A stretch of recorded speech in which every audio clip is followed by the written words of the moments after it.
Hi everyone, here I am back in my car, right? A lot of driving, a lot of thinking. And I thought about, what should we talk about today? And I thought emotions, right? I hang out with a lot of kids with really big external emotions.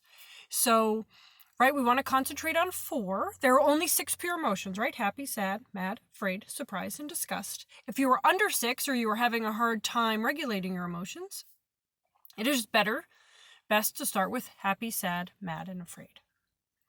Happy, I've never been in any school where I'm working with a kid that's really happy. So that one is not usually the one that we struggle with. It's mad, sad, and afraid. Afraid is the hardest. Kids don't know what others look like when they're afraid. They don't know what they look like when they're afraid. They don't know how their body feels physiologically when they're afraid. And they do a lot, and they save a lot of face, right? There's a lot of kids that save face that say, I'm not scared of anything. And I was like, really? I'm scared of stuff, right? Still 41 years old, scared of the dark. So, scared of heights.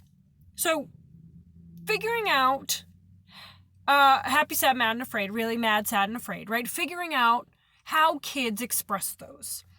Humans express them in 3 ways, with their mouth, their hands, and their feet.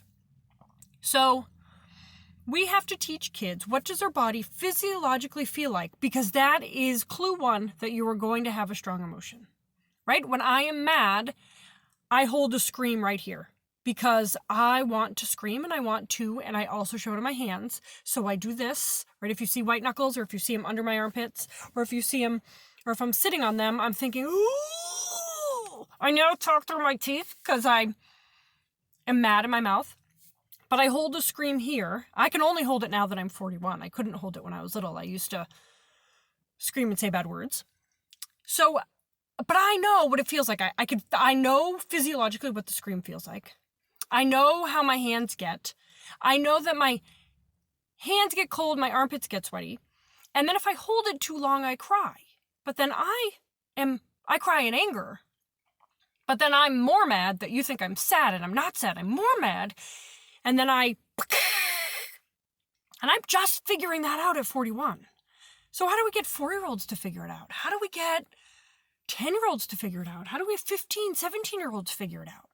So, right, and human behavior dictates that if you show it in your hands, we have to find another skill or strategy to use our hands. This is where we run into a problem. Kids that use their hands when they're mad, so they hit or push or throw stuff, we want them to take a deep breath and walk away. Take a deep breath and walk away is in your mouth. You need to help a kid who uses his hands to find a more appropriate, safe way to use their hands when they're mad, right? I squeeze them to the point where I don't think you could see it, but I have, right, my fingernails dig into my hands. It's sort of enough pain to be like, okay, calm. At 41, I can't take a deep breath and walk away because my mouth still goes. I'm still like, and I want to say bad words. I want to PS. I call it PSing because I always say something like the end of a letter, like when I walk away. So we have to figure out this with kids. We have to figure out happy, sad, mad, and afraid. What makes them happy, sad, mad, and afraid? That's like the first thing I do in a consultation. It's amazing to see what makes kids happy, sad, mad, and afraid. Then, physiologically, what does your body feel like in happy, sad, mad, and afraid? How do you show it? And then how do I replace hands with hands, feet with feet, mouth with mouth? Okay? Do we think we could do that? Let's start tomorrow being, Thursday, and let's figure out how we can try to help kids get a little bit further in being successful with emotions. Thanks, guys.